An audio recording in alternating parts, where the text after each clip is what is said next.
As Hurricane Irene barrels up the East Coast, leaving a path of destruction, there undoubtedly will be stories of average people battling the odds and doing something heroic, like the people in Indiana who rushed in and helped lift the stage after that stage collapse a couple weeks ago, or Oscar winner Kate Winslet, who pulled Richard Branson's 90-year-old mother from a raging house fire. So are some people just born with a certain hero gene? Joining us now is psychologist and early show contributor, Dr. Jennifer Hartstein. Doctor, good morning. Good morning. Good morning. So, are they?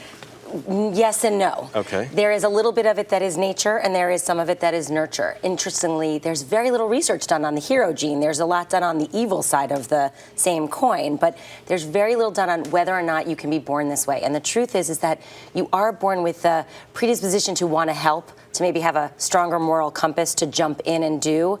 And at the same time, your environment is going to nurture that to happen. So you're going to be more encouraged to help other people, look at other people, not only at yourself. We call it the hero gene. Is there a more scientific way to refer to it? It's a certain makeup that... It really is just a certain makeup. We haven't been able to pinpoint anything that makes someone more likely to do it than someone else. And are we talking about choices or an instinctual reaction?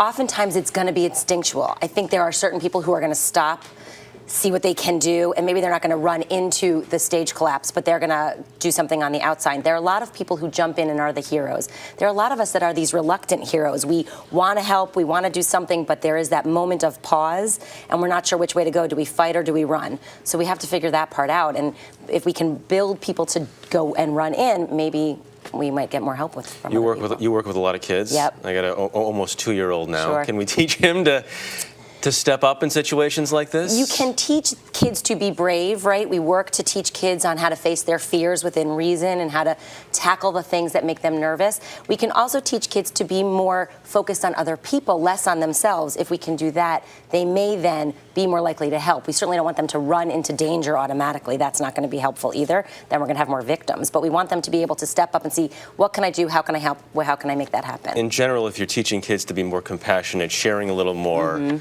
everything else that may translate into... Right. Teaching compassion, teaching some sort of altruism is going to help people want to jump in and be helpful to other people. And that's really at the core what a hero is. They're running. They're not thinking about themselves. They're not motivated for themselves. They're running in to see what they can do to make something better for someone else. Thanks for heroically getting up this morning. We appreciate it. It was fabulous to be here. Thanks. Jen Hartstein, appreciate it.